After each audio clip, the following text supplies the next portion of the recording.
Invitamos al señor George Giudice, quien dará la conferencia de Cultura y Desarrollo, Enfoques y Debate Actual, y al moderador, señor Viceministro de Patrimonio Cultural e Industrias Culturales del Ministerio de Cultura, Jorge Arrunategui. Muy buenos días, bienvenidas, bienvenidos a esta primera sesión, la primera conferencia del Foro Internacional de Cultura. Tenemos con nosotros a George Giudice. Si me permites presentarte muy brevemente, George. George es director del Observatorio de Miami en Comunicación, Industrias Creativas y catedrático de los cursos de Literatura y Lenguas Modernas y de Estudios Latinoamericanos de la Universidad de Miami. Él tiene como principal línea de investigación la cultura latinoamericana, sobre todo lo relacionado a las políticas culturales, como la estética fuera del espacio artístico, el networking cultural en América Central, el mapeo de iniciativas culturales en Latinoamérica, entre otros. Entre sus publicaciones destacan El recurso de la cultura, del 2003, Nuevas tecnologías, música y experiencia, del 2007, Políticas culturales para diversidad y lacunas inquietantes, del 2016, entre otros. La conferencia que nos va a dar George, el título es Cultura y Desarrollo, Enfoques y Debate Actual. Y lo que quisiéramos a partir de esta conferencia es debatir no solamente los conceptos detrás del vínculo entre cultura y desarrollo, que es parte de lo que quisiéramos hacer a lo largo de estos 2 días, sino que a partir de este debate en el cual George ha sido un ha contribuido mucho a lo largo de los años, sobre todo desde el impacto de lo cultural en lo político, en lo social, en lo económico, sino cómo eso aterriza en instituciones, cómo eso aterriza en gobernanza y cómo eso se hace sostenible y cuál es el rol no solamente del Estado y cómo se organiza para poder hacer eso sostenible, sino cuál es su rol en función a la sociedad, a la ciudadanía. Bienvenido, George. Tienes los siguientes 50 minutos para la conferencia y luego tendremos preguntas y debate. Muchas gracias. Muchas gracias. Quisiera empezar agradeciendo al Ministerio y al personal, Alejandra Arizpe, Susana Ledesma, el Viceministro, el Ministro, por la invitación. Es un placer estar aquí. Ya yo había estado varias veces, conozco a varios actores que me vienen asesorando desde hace muchos años acerca de políticas culturales en Perú, entre ellos Santiago Alfaro, Víctor Beach, que no creo que esté aquí, pero es otra persona que me ha asesorado en otros momentos. Bueno, yo, como dijo el viceministro, quiero tratar de la cuestión de cómo se gestiona la cuestión de cultura y desarrollo, y tengo 5 temas. Primero, entrar en qué se ha dicho de cultura y desarrollo. Luego, ver la cuestión de la sostenibilidad y cómo se gestiona. Considerar el desafío que presenta lo digital para lo que se hace en cultura y desarrollo. Ver las aglomeraciones, clusters, arreglos productivos locales como una herramienta dentro de este entorno. Y finalmente, ver cómo es que la institucionalidad puede transformarse para enfrentar a los desafíos de hoy en día. Al pensar en cultura como motor de desarrollo, saltan a la mente preguntas evidentes. ¿De qué cultura estamos hablando? ¿Qué tipo de desarrollo? Y ese motor que nos llevará al desarrollo utiliza combustible fósil o energías limpias. ¿Hay en cultura algo análogo a la contaminación, el efecto estufa, el calentamiento global que habría que evitar? Y más aún, ¿cómo se gestiona la transición entre el mal manejo de recursos y esfuerzos y la sostenibilidad eficaz de la institucionalidad cultural? Espero que los temas que abordo en esta presentación ayuden a responder a estas preguntas. Empecemos con lo que se entiende por cultura, teniendo en cuenta que no me atrevería a dar una definición determinante, ya que hay muchas, probablemente es difícil de leer, pero Hay muchísimas definiciones que van en la modernidad, desde las universalistas, idealistas y clasistas del siglo XVIII y XIX, hasta las del capital cognitivo y de experiencia más recientes. A lo largo de la década de los 80 hay un periodo, bueno, esta primera sección voy a pasar sobre una serie de temas que son muy conocidos, no para las personas que hayan estado vivas en los últimos 30 años. Todos estos temas son muy conocidos para la gente que trabaja en cuestiones de cultura, pero estoy repasando. A lo largo de la década de los 80 hay un periodo de transición entre la visión artística o patrimonial de la cultura y la visión antropológica que cobra fuerza a partir de la conferencia Mundiacult en el 82 y que es respaldada por el marco de los derechos humanos tan importantes en el contexto latinoamericano, que pasaba por procesos dictatoriales y postdictatoriales en ese momento. Esta visión antropológica pone el énfasis, cito, en el complejo de características espirituales, materiales, intelectuales y emocionales distintivas de una sociedad o grupo social. Antes de los 80, la cultura se concebía como prácticas simbólicas virtuosas, literatura, música, artes visuales y escénicas, que deberían orientar a la humanidad para mejorarse espiritualmente. En los 80 va en ascendente la definición antropológica de Mondiacult, compatible con la perspectiva de los estudios culturales académicos al estilo de Raymond Williams, que desplaza la cultura de las artes formales a una visión integral de cómo se experimenta la vida, perspectiva que Williams llamó a whole way of life, o toda una forma de vida, lo cual lleva a reconocer que la cultura de cada forma de vida tiene valor y debe apoyarse y estudiarse. En los años 90 vemos otra transición luego de una década de políticas económico-sociales neoliberales que buscan reducir la intervención del Estado en la vida social, en educación, salud, seguridad social, etcétera, y dejar que el mercado solucione las necesidades de la vida de una manera supuestamente más eficaz, dando rienda libre a las fuerzas de la competencia. Una vez descartada la visión civilizatoria y enaltecedora del arte, debilitada en parte por los nuevos movimientos sociales identitarios que hicieron causa común con los estudios culturales académicos en cuestiones de legitimidades, en cuestionar legitimidades, surge una nueva justificación para apoyar la cultura. Se pasa cada vez más de la subvención a la inversión.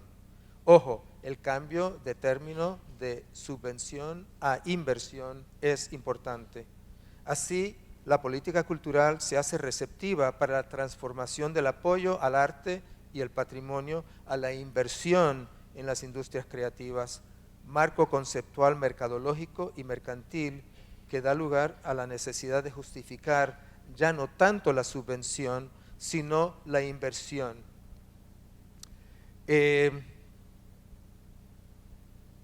Así, la definición antropológica se asimila al marco de desarrollo sostenible en la medida que se defienden formas de vida que están en riesgo o porque no tienen suficientes ingresos o porque son discriminados. En el 99, para dar un ejemplo, James Wolfensohn, entonces presidente del Banco Mundial, expresó esta asimilación en términos de retorno, es decir, no solo el hecho de que la cultura genere ingresos, sino que también tiene un retorno al solucionar problemas sociales como la disminución de conflictos, como ven ahí al final de la cita. Una revisión de la definición de desarrollo sostenible enfocada en la inclusión de todos y no solo los profesionales, que aporta al común denominador para uncir cultura y economía.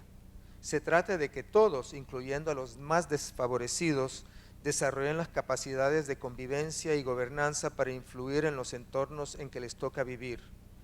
Elcior Santana, del BID, explicó con claridad que se trata de un maridaje de conveniencia entre cultura y economía basado en externalidades positivas. Cito un párrafo de mi libro, del recurso de la cultura que se mencionó, donde considero este maridaje según la perspectiva del señor Santana. Dice, hay por cierto cientos de miles de proyectos culturales en cualquier país dado. ¿Cómo decide un proveedor de fondos como el BID en cuál de ellos habrá de invertir? Es preciso diseñar mecanismos de compensación e incentivo, afirmó Santana, que despierten la confianza de los inversores en la futura obtención de ganancias. Dichos mecanismos funcionarían como una alternativa del precio. ¿Con qué tipo de fundamentos racionales pueden contar los agentes económicos para invertir en cultura? ¿De qué modo se estructurarán los incentivos para obtener resultados? Los incentivos y no el carácter episódico de la ayuda financiera privada pueden proporcionar un entorno estable para este tipo de inversiones en cultura. Más aún, el modelo de financiamiento cultural debe limitarse a segmentos específicos de la cultura porque la demanda de recursos es grande y porque solo serán financiados aquellos proyectos pasibles de producir rédito. Dentro de este escenario, Santana advirtió lo siguiente: la cultura por la cultura misma, cualquiera que sea esta, nunca será financiada a menos que proporcione una forma indirecta de ganancia. Fin de cita. Este raciocinio llevó a muchos proyectos a reclamar externalidades positivas como generar empleo o sacar a los jóvenes pobres de la delincuencia, lo cual no siempre era veraz. El discurso mismo del desarrollo cultural exigía hacerlo para conseguir financiamiento. Esta perspectiva ha sido adoptada por una miríada de instituciones que a su vez han generado una serie de instrumentos que justifican el apoyo a la cultura por su contribución al desarrollo. A mi ver, un conjunto de desafíos en los 90 hizo que se les prendiera el bombillo a los diseñadores de políticas públicas y vieran en la cultura el cuarto pilar del desarrollo, es decir, sin el cuidado por el medio ambiente, tercer pilar, y las capacidades que las prácticas culturales generan en lo que respecta a imaginar, afinar sensibilidades, colaborar y encontrar maneras innovadoras de hacer el desarrollo no sería posible. Podría decirse que la cultura es uno de los protagonistas más importantes de los años 90.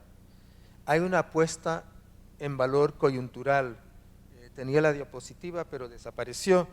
Pero hay que tener en cuenta que en los años 90, además de los movimientos de derechos humanos y reconocimiento cultural, desde una perspectiva política y social que presionaron, surge la importancia de la cultura, ¿no?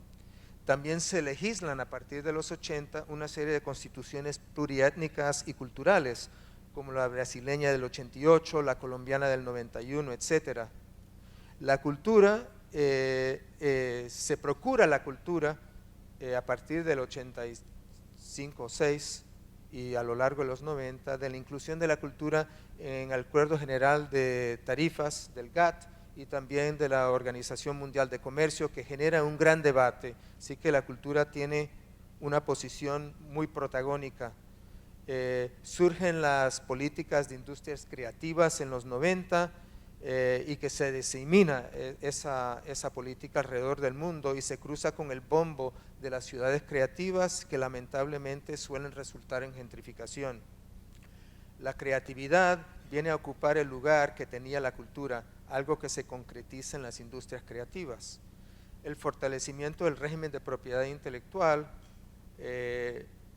y muy poco después hay una nueva forma de comercio cultural basada en la cosecha de datos. Es decir, no voy a entrar mucho en este tema, pero plataformas como Google y Facebook y otras están presionando para otro tipo de régimen de propiedad, pero en los 90, inclusive hasta ahora en los tratados de libre comercio, el régimen de propiedad intelectual es importante para el funcionamiento del comercio en cultura, pero tenemos otra lógica que viene desde las plataformas, por ejemplo, que hacen streaming y otras, o YouTube, es decir, donde hay otro tipo de lógica del acceso y que se pagan con cosecha de datos.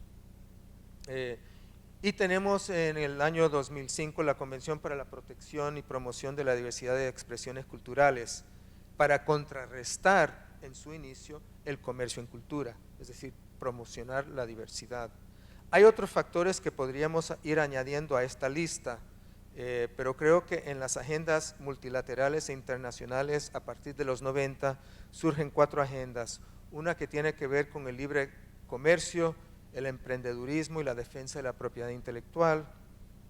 2, las políticas para la diversidad de las expresiones culturales, como dije originalmente, contrapeso a los acuerdos de libre comercio.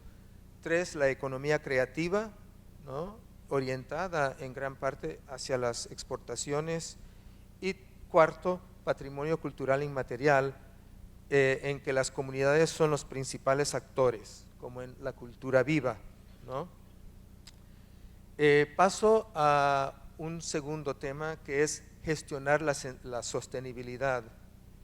Vemos que el conjunto de modos en que la cultura es puesta en valor puede causar conflictos, por ejemplo, entre la cuestión del libre comercio y el patrimonio cultural inmaterial, es decir, puede que con quién tiene el derecho a usar los diseños tradicionales, etcétera, y que entre en cuestiones de comercio se han producido conflictos. Bueno, entonces vemos que el conjunto de modos en que la cultura es puesta en valor puede causar conflictos que los gestores deben tener en cuenta, sobre todo si se busca gestionar un desarrollo realmente sostenible. A este respecto hago referencia a la matriz de sostenibilidad que Sylvie Durán Salvatierra, ministra de Cultura de Costa Rica, elaboró tras muchos años de trabajar para compatibilizar lo que se hace en cultura con lo que se viene logrando en la protección y activación del medio ambiente en el pequeño país centroamericano. Es decir, en ese contexto, los logros que se iniciaron 40 años antes para la protección, pero también puesta en valor del patrimonio de medio ambiente, han servido como modelo o inspiración para tratar de hacer algo parecido en cultura. Una vez que se acepta el principio de sostenibilidad, el trabajo más intensivo se da en la gestión. Es decir, el principio es necesario, los principios que hemos visto son necesarios, pero no son suficientes. Como argumentaré luego, la sostenibilidad tiene más que ver con la gestión que con los principios que vengo comentando, y que resumo aquí, algunos de ellos, que todo el mundo conoce y que se pueden resumir ahí, como se ven en la lámina, destacando diversidad, derechos culturales, capacidades, la eliminación de la pobreza, la segregación y la discriminación, la desjerarquización, la intersectorialidad y transversalidad, la participación y la gobernanza ciudadana. Es decir, cómo es que la ciudadanía se adueña de la cosa pública, de lo suyo, la cohesión social y la economía creativa. Una vez asumidos estos principios, como creo que ya se viene haciendo en toda América Latina y gran parte del mundo, por lo menos en términos retóricos, el meollo del asunto es cómo se gestiona, es decir, cómo se hace para lograr el equilibrio entre, por una parte, conocimientos profesionales y participación democrática, y por otra, la lógica del mercado y las tendencias ciudadanas. La última parte de esta presentación tendrá que ver con esta cuestión. Volviendo a la matriz de sostenibilidad de Sylvie Durán, entendemos que la gestión busca términos medios entre ambas lógicas. Por un lado está lo que Sylvie llama el bosque primario, una suerte de procomún de la comunidad o de la humanidad, y por otra está el mercado que procesa los productos del bosque primario para la venta. Desde el punto de vista de la sostenibilidad cultural, no se trata de opuestos excluyentes, sino de una visión integrada que depende de los entrecruzamientos y ciclos de retroalimentación entre ambos polos. Por cierto, cabe decir que mencionar mercado no es lo mismo que decir neoliberalismo. Hay varios tipos de mercado. Este traslapamiento entre los dos principios se puede ver en la manera en que Sylvie y yo formulamos, conceptualizamos y visualizamos el ámbito de la cultura, sus intersectorialidades y sus transversalidades. las bellas artes y el patrimonio material, el patrimonio intangible y la cultura popular y de cuerpo presente, la performance mediática, las manifestaciones de espacio público, las industrias culturales, creativas y de entretenimiento. Y vemos cómo se traslapan en la medida que operan en varias dimensiones, como en la vida comunitaria, el turismo, la educación o el sector productivo de punta. Por cierto, solo para dar un ejemplo, hay productores, diseñadores, ingenieros de luz y sonido que transitan entre varios de estos sectores. Es decir, la realidad de estos sectores es que hay una serie de traslapamientos. El diagrama de la Conferencia de Naciones Unidas sobre Comercio y Desarrollo de UNCTAD, si bien es un avance sobre las listas de subsectores en columnas separadas, solo sugiere la transversalidad. Nuestro diagrama además señala las dimensiones del ámbito de cultura que son importantes a la hora de diseñar políticas culturales para profesionales y no profesionales, para espacios locales y con finalidades ciudadanas. Además, hay una conciencia en nuestro diagrama de dónde se manifiestan nuevas identidades, como las tribus urbanas o las poblaciones transgénero o transexuales, ahí del lado derecho, o en qué ámbitos se dan nuevos modelos de negocio y empleo, a la vez que se tiene conciencia de cómo aparece el policiamiento, sobre todo si se busca privatizar lo público, como en la gentrificación, o cuáles, al contrario, son las actividades que se desregulan en el comercio internacional de bienes y servicios. Es decir, hay una conciencia tanto de cuestiones de seguridad, disciplinamiento y biopolítica que se infiltran en actividades y espacios, como de economía política aquí. Hay que tener en cuenta todos estos aspectos si se quiere ejercer una gestión cultural integral y efectiva. La gestión es harto compleja y no se limita a la oposición de público y privado. Tanto las industrias como las actividades ciudadanas son transversales, es decir, abarcan infraestructura, formación, identidades, estilos de vida, urbanismo, movilidad y por ende transporte, y salud, además de otras dimensiones ya mencionadas. El concepto de externalidades importado de la economía opera también en el ámbito de la cultura. En economía, una externalidad es una situación en la que los costos o beneficios de producción o consumo de algún bien o servicio no se reflejan en su precio de mercado.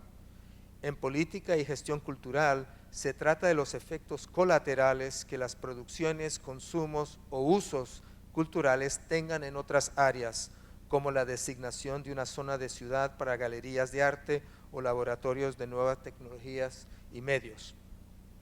El antes mencionado informe de UNCTAD alaba la generación de renta y empleo, la inclusión social, la interacción con tecnología, propiedad intelectual y objetivos turísticos, y el fortalecimiento del valor agregado del conocimiento, que en la actualidad es la dimensión más importante del desarrollo. Pero también reconoce, por otro lado, las contradicciones y limitaciones de lo que expone.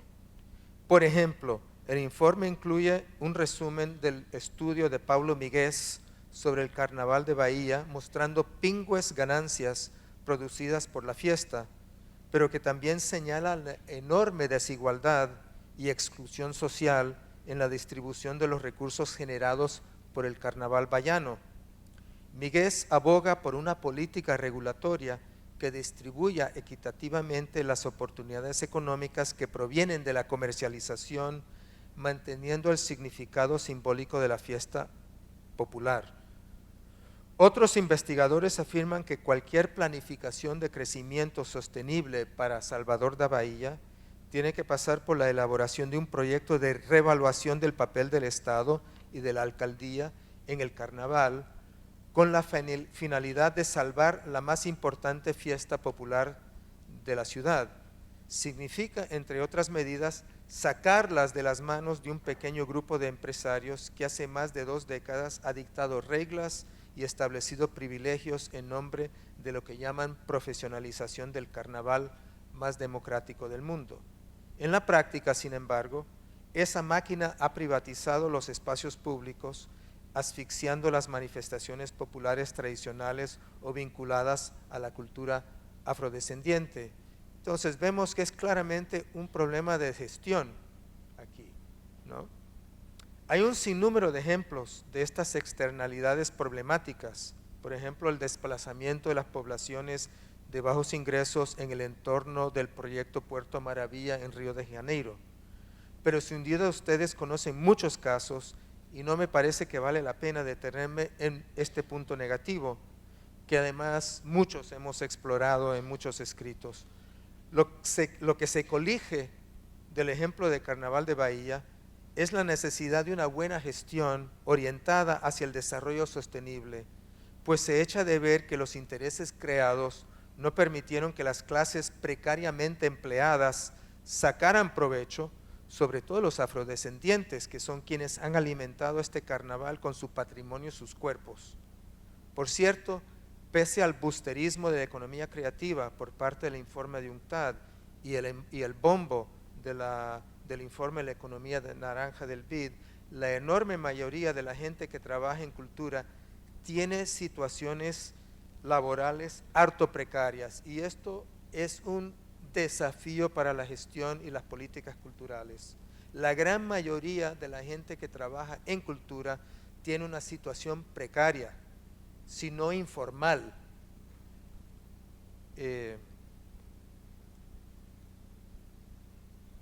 Por eso no me parecen útiles las cifras destinadas a deslumbrar al lector.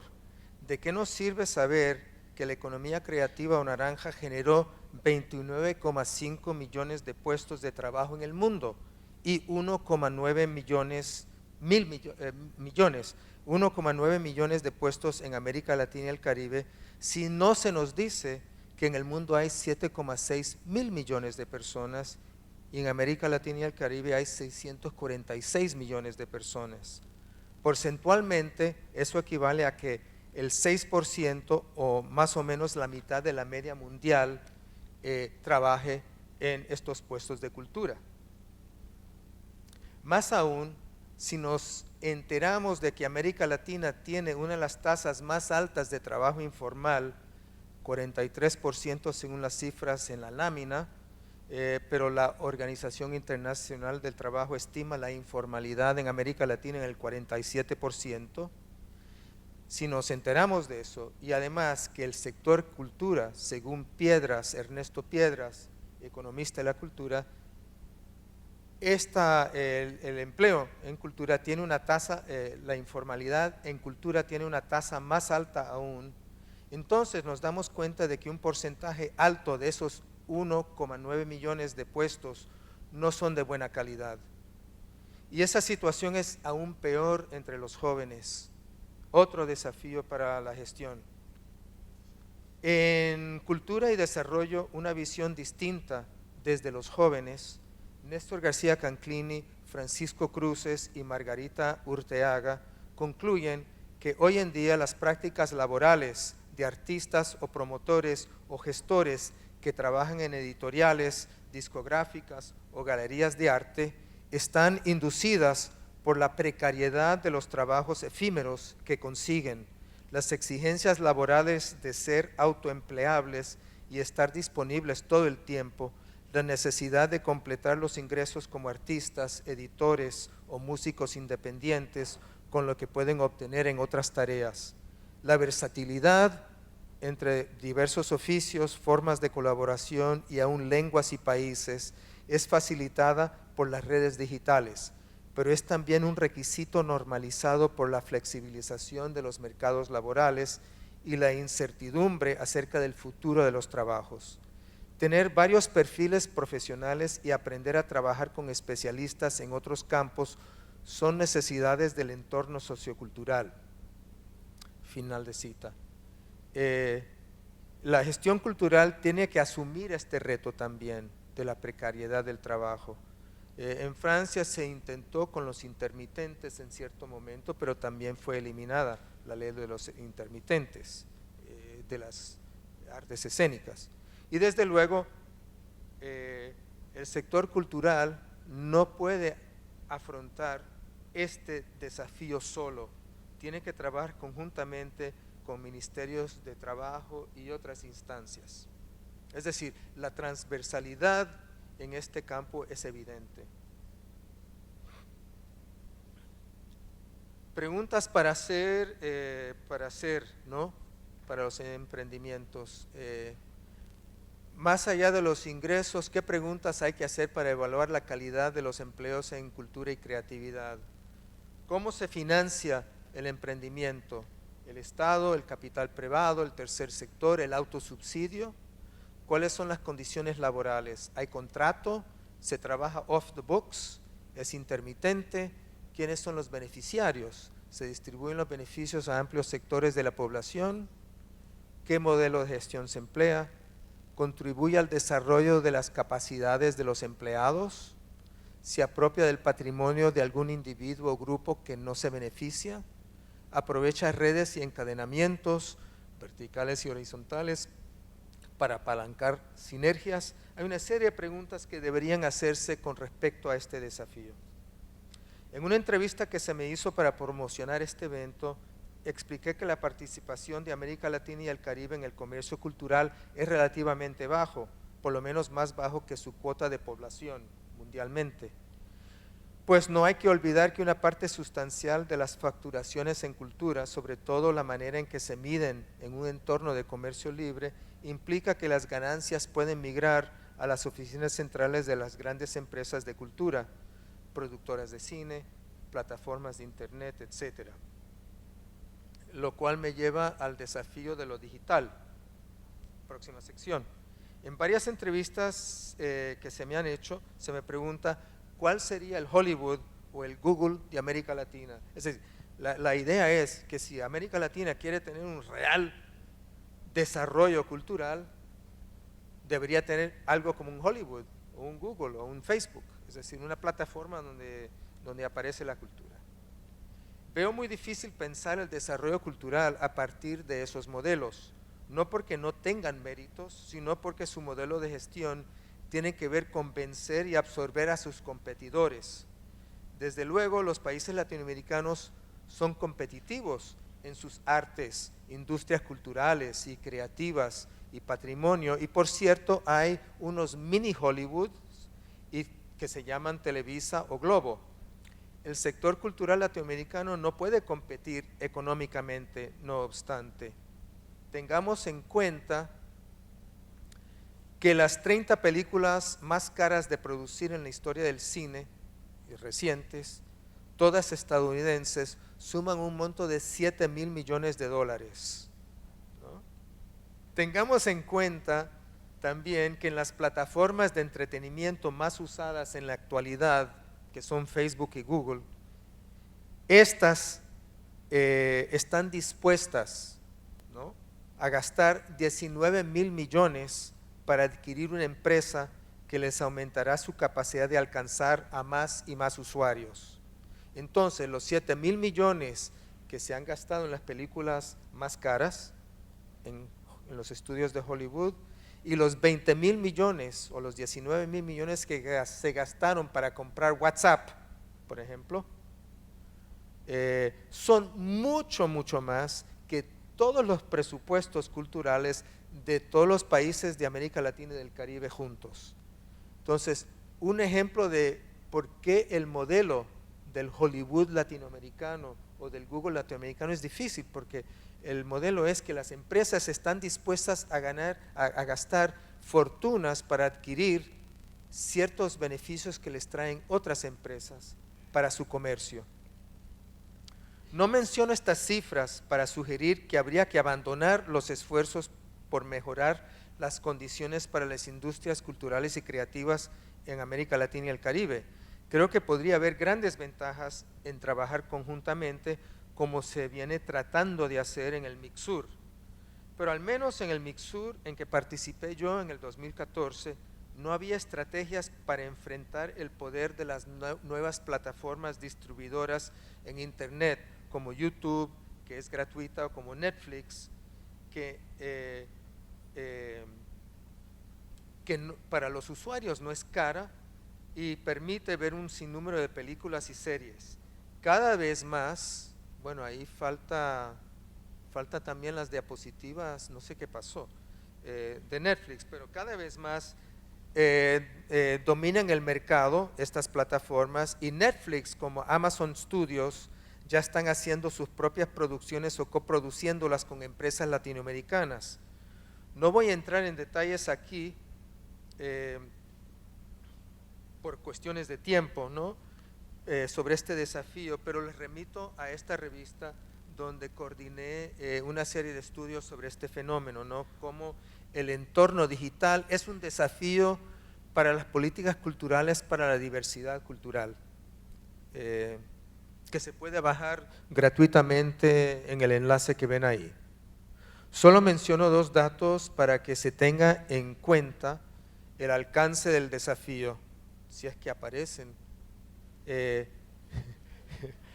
primer lugar, América Latina es un mercado muy atractivo para estas plataformas porque los latinoamericanos pasan casi el doble de las horas en Internet de la media mundial. Como ven, es decir, la media global es 5,8 horas y la media latinoamericana es de 10 horas. Y esto ya debe ser más ahora, ¿no? Del tiempo que están involucradas, ¿no?, los usuarios en las redes sociales en América Latina.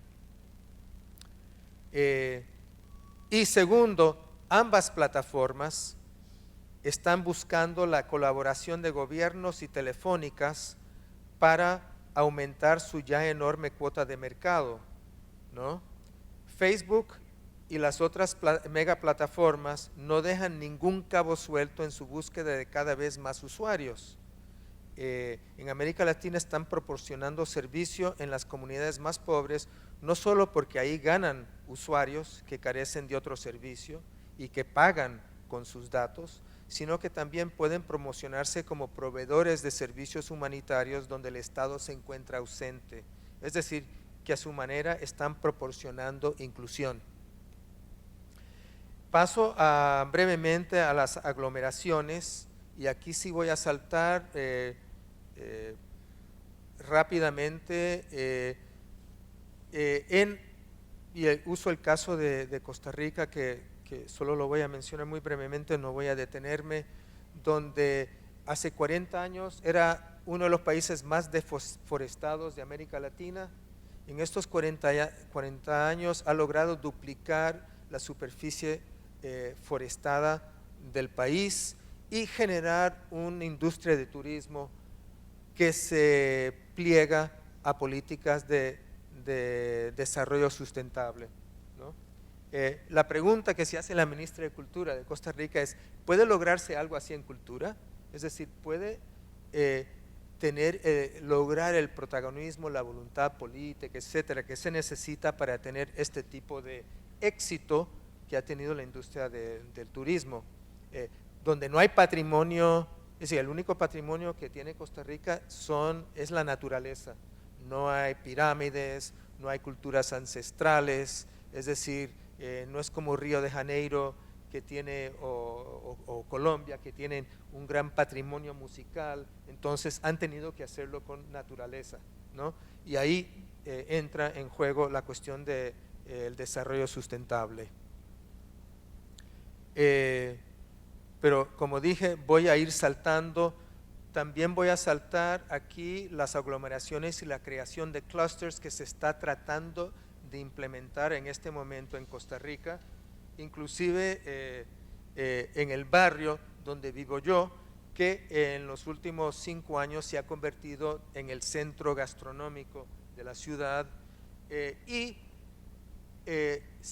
los restaurantes han creado sus propias aglomeraciones con asociaciones, con una serie de encadenamientos muy interesantes, pero pensando en la cuestión de la sostenibilidad, nosotros los vecinos, que yo vivo ahí, estamos tratando de monitorar y trabajar conjuntamente con ese sector para generar un entorno cultural sustentable, ¿no?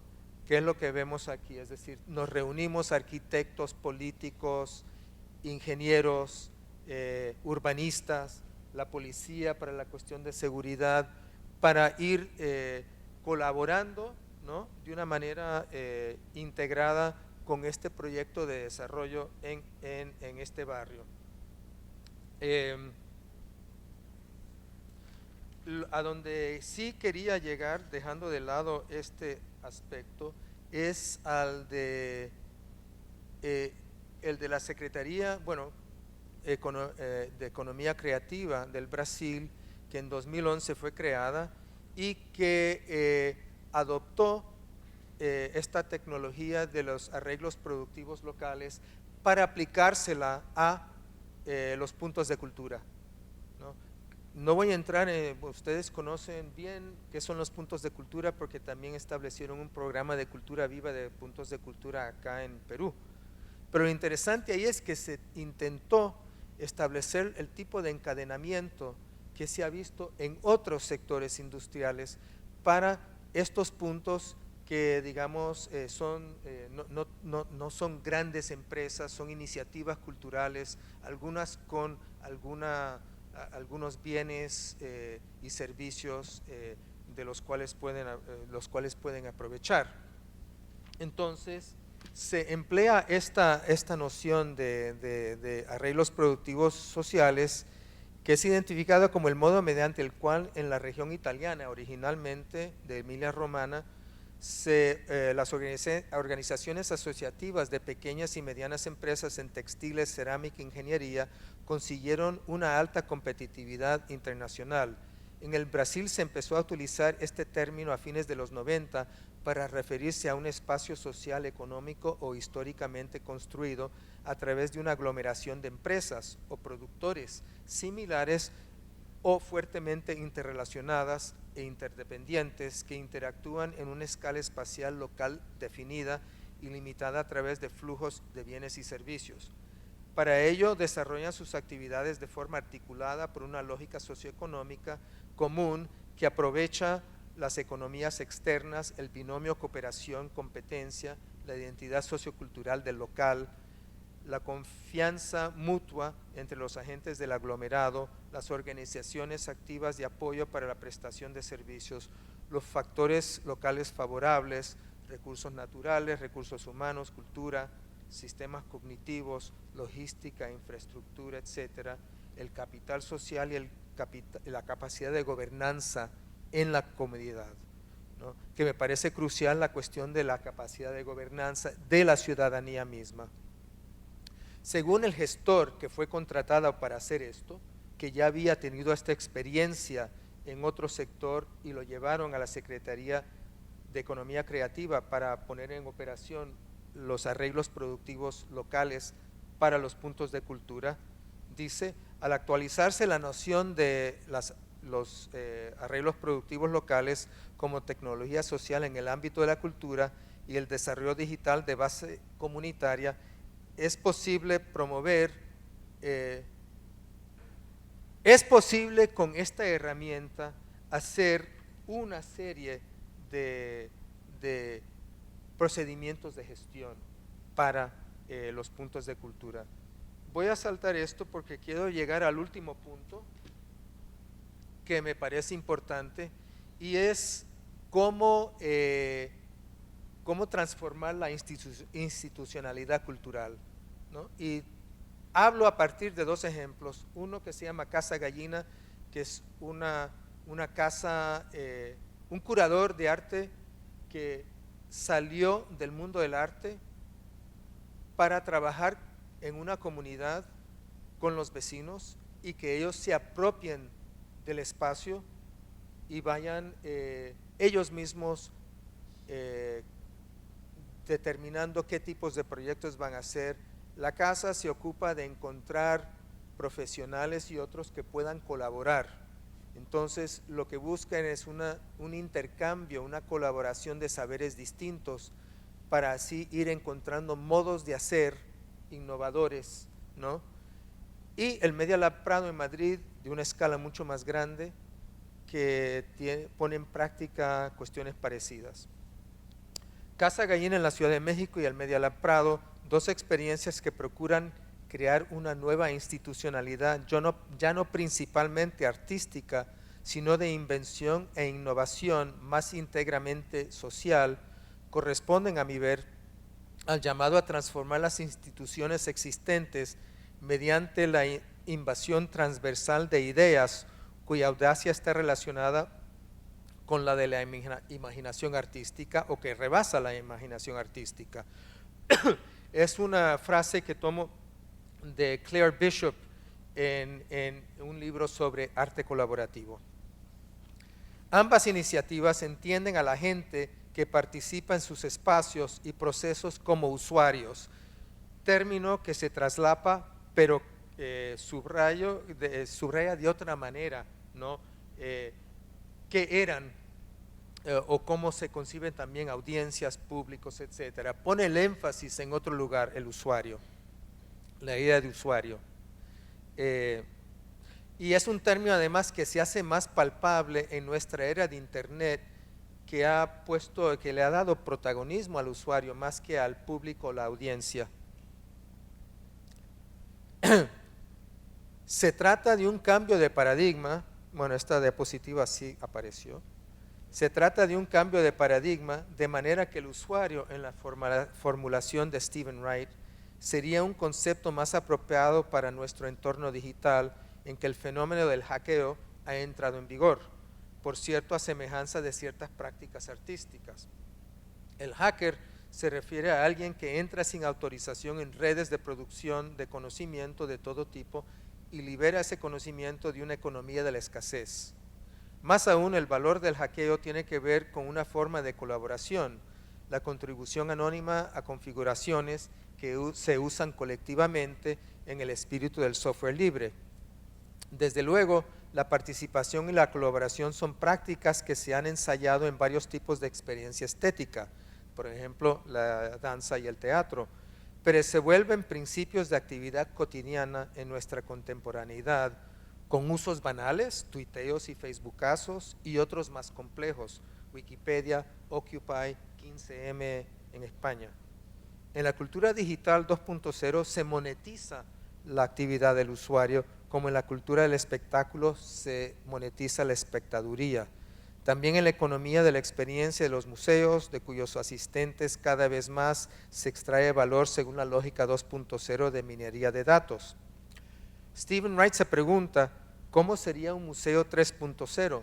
Donde uso y no espectaduría sería el modo clave de relacionalidad, donde el contenido y el valor que engendra son mutualizados para la comunidad de usuarios. Si bien ni Casa Gallina ni el Media Lab Prado son museos, y por cierto, mejor que no lo sean, porque así era más difícil reconvertirlos que diseñar nuevas formas institucionales, creo que ambos cumplen con algunos principios de la institucionalidad 3.0. Bueno, voy resumiendo. Lo interesante de estas iniciativas es, como dije, es que invitan a la ciudadanía a que entre y formulen proyectos. Hay todo un modelo de gestión para esto, para abrirse. Y de hecho trabajan con nociones del procomún, ¿no? Es decir, de cómo se puede ir a partir de estas instituciones, usando la metáfora de Sylvie Durán, reforestando, ¿no? El ámbito cultural y transversal en sus comunidades. Importante para esto en el modelo de gestión es que se valen de mediadores, ¿no?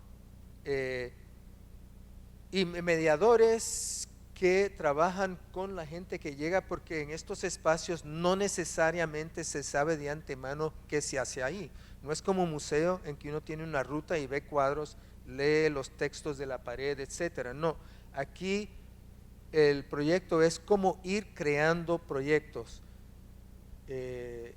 Y por lo menos en el caso del Media Lab Prado y hasta cierto punto también el de la Casa Gallina en México, se ha buscado que estos proyectos vayan informando la institucionalidad de las dos ciudades, de las casas de cultura en México y de una serie de otras instancias, en el caso de Madrid, inclusive con proyectos como inteligencia colectiva para la democracia o cultura de proximidad, que son proyectos, ir trabajando con otras instancias, inclusive herramientas para la participación en tomas de decisión del Ayuntamiento de Madrid, ¿no?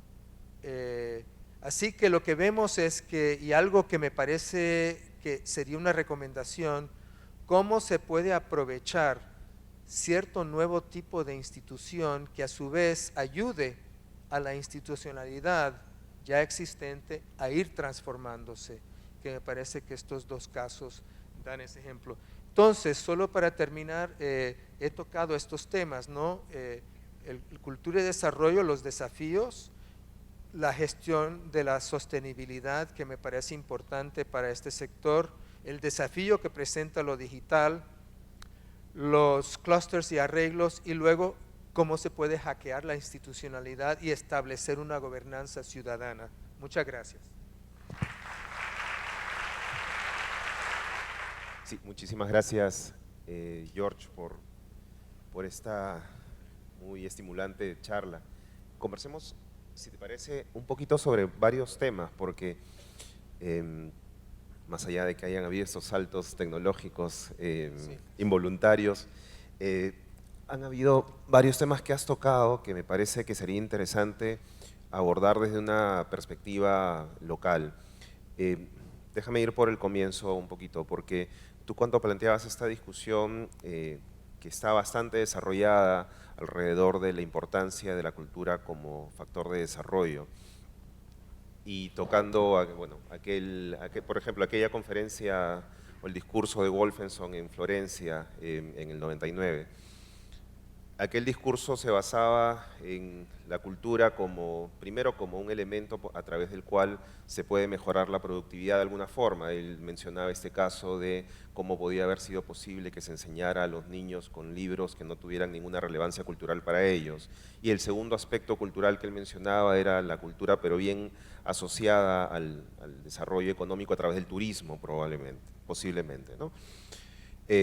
Sin embargo, yo no sería tan optimista en cuanto al desarrollo de esos debates aquí en el Perú, en el sentido siguiente, que si bien es cierto, hay un grupo de especialistas dentro del sector cultura que sí está al tanto y con un desarrollo del discurso suficientemente actualizado, me parece que hay un reto de transmisión de ese discurso a la práctica cotidiana, a los ciudadanos, pero sobre todo a los otros actores de construcción de políticas.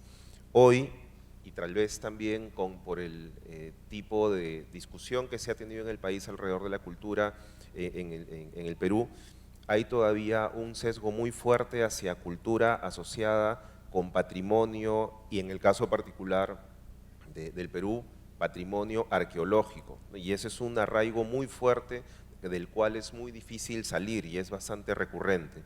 Entonces, déjame empezar con eso y si quieres vamos conversando y planteando diferentes temas que has tocado.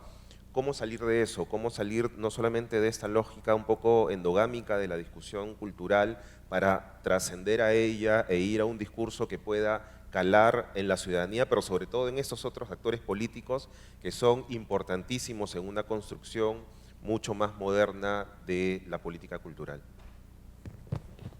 Bueno, aquí la solución a ese problema, bueno, yo creo que pensando en el modelo de cómo se transformó la matriz productiva de Costa Rica, fue tomar un dilema, ¿no?, que era la deforestación, y transformarlo. Es decir, que no necesariamente que el patrimonio sea, digamos, el plato fuerte, no impide que se pueda generar una serie de reflexiones que tengan que ver con intersectorialidad y transversalidad para trabajarlos y desde ahí tirar los puentes hacia otras áreas. Es decir, uno no puede deshacerse de lo que ya existe, ¿no? Entonces hay que trabajar con eso y ver cómo, usando las palabras del Media Lab, cómo se hackea la cuestión del patrimonio. Es bien interesante lo que dices porque precisamente parte del reto del sector cultura y déjame solamente hacer la mención de lo chocante que era esa diapositiva en la cual salían las 30 películas más costosas y bueno, el presupuesto del sector cultura en el Perú no estaría probablemente en el puesto 40 o 50 en esa lista. Sin embargo, déjame ir a lo que estabas mencionando hace un momento, ese reto de transversalización, porque el sector cultura no debería verse a sí mismo y en sí mismo, sino en cómo puede impactar, en esa lógica de impactar desde lo cultural, desde lo social, desde lo político, pensando también en la vida de las personas, en su cotidianidad. Por ejemplo, uno de los, tal vez, ejemplos pioneros que está ocurriendo hoy en el país es este programa del Ministerio del Interior, Barrio Seguro, que busca mejorar la seguridad de los barrios a través de el trabajo con la comunidad. Y uno de los elementos que ellos han identificado como importantes es el sector cultura y particularmente el vínculo con los puntos de cultura. Sin ese ejemplo que es pionero, ¿cómo podemos hacer para transversalizarlo a los otros sectores de manera que el sector público y la ciudadanía vea, cale un poquito más esta lógica de la cultura como transversal?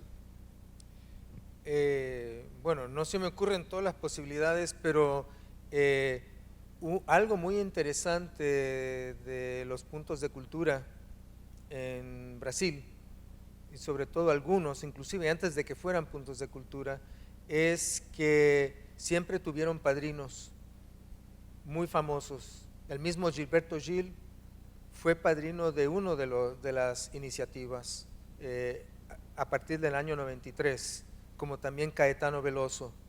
En cine hay grupos de barrio, algunos que son puntos de cultura que hacen audiovisual en favelas, que han tenido un padrino que es Cacá Diegues, que hizo Chica da Silva, que hizo Bye Bye Brasil, una serie de películas. Entonces, hay como, y esto es algo que también se produjo en Estados Unidos, con Paul Newman en Cámaras de Comercio promocionando cultura. Es lo que en inglés llamamos el newsworthiness, el valor de publicidad de tener gente así que trabaje con esto, porque tiene un valor de promoción muy importante. Entonces, este es solo un aspecto, podría haber otros. Nos están escribiendo por el WhatsApp algunas preguntas, déjame plantearte esta que acaba de llegar. Preguntan si consideras que es peligroso el crecimiento del streaming, el rol, por ejemplo, de empresas como Netflix o Amazon. Yo creo que, bueno, está transformado, si es peligroso o no, creo que el dilema no está en que sea peligroso o no, sino que están transformando el modelo de negocio, ¿no? De la misma manera que en la historia de la humanidad se han transformado, ¿no?